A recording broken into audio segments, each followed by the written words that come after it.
Why you was falling with love? தெரியாது. These are the main 3 real cause. English எல்லாம் பேசுது. அதாவது இந்த வித் லவ்ங்கிற படம் எதுக்காக எனக்கு ரொம்ப பிடிச்சதுக்கான ஒரு 3 ரீசன் சொல்ல போறேன். அதுலயே நான் 3வது சொல்ல போற ரீசன் இருக்குல்ல, கண்டிப்பா நீங்க அக்ரி பண்ணாம போக மாட்டீங்க. ஃபர்ஸ்ட் ஒன்னு the nostalgic feel.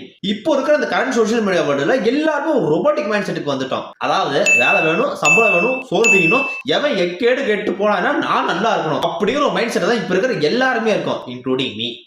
ஆனா இப்படி ஓடிட்டு இருக்கிற சமயத்துல ஒரு படம் நம்ம பாஸ்ட்ல அந்த ஸ்வீட்டான மெமரிஸ்க்கு நம்மள கூட்டிட்டு போனா, நம்ம அந்த ஸ்கூல் டைம்ல பண்ண அந்த பப்பி லவ் நம்மள ஒரு படம் திருப்பி ரீவைண்ட் பண்ணுதுன்னா அந்த படம் நமக்கு பிடிக்காமையா இருக்கும்.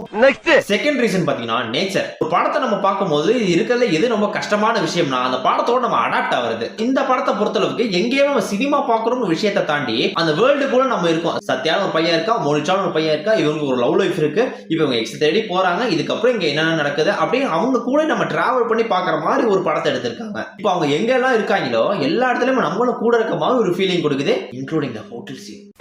Third one the mainest reason music. ஒருவேளை சியான தவிர்த்து மதுர வீரன் தானே இவர் இல்ல சியான்றவரை தவிர்த்த படத்துக்கு வேற யாரும் மியூசிக் போட்டிருந்தாங்கன்னா சத்தியமா சொல்றேன் ஒண்ணுமே உருப்படியா இருக்காங்க என்னோட ஒப்பீனியன். சிம்பிளா அந்த ட்ரெண்டிங்கா போயிட்டு அந்த காஃபி ஷாப் சீனி பஸ் சீனி எடுத்துக்கோமே.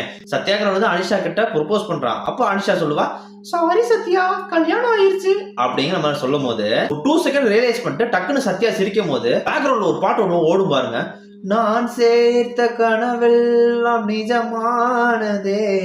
இன்னொன்னு அந்த பஸ் சீனு அதுல பாத்தீங்கன்னா அந்த ஸ்மூத்தா அந்த பிஜிஎம் போயிட்டு இருக்கும் போது சத்யா டேர்ன் பண்ற மாதிரி அந்த இடத்துல பாத்தீங்கன்னா எனக்கு கியூரியாசிட்டி இன்னும் கொஞ்சம் அதிகப்படுத்தி ஒருவேளை திரும்பி பார்க்கும்போது திரும்பிடுவானோ நம்ம யோசிக்கும் போது அந்த கேரக்டர் அப்ப திரும்பல, அவன் நேரம் கண்ணோட கண்ணை பாக்குறான். அந்த இடத்துல பிஜிஎம் பின்னாடி வருது. ஃபிளாஸ் ஏதாவது ஒரு படத்தை எடுத்துட்டாங்கன்னு கேட்டா இல்ல, இதுலயும் குட்டி குட்டி ஃபிளாஸ் இருக்குதான். ஆனா இது ஒரு நல்ல படம். இந்த படத்தை வந்து நான் பார்த்து முடிக்கும் போது என் மனசு அப்படியே ஒரு மாதிரி ஃப்ரீயா இருந்துச்சு. சோ இந்த படத்தை யாரும் பார்க்காம இருந்தீங்கன்னா தயவு செஞ்சு மிஸ் பண்ணாம இப்பயே பாத்துருங்க. இந்த வீடியோ பிடிச்சிருக்கோ இல்லையா ஒரு 4 பேத்துக்கு இந்த வீடியோ அனுப்பி புண்ணியத்தை சேர்த்துக்குங்க.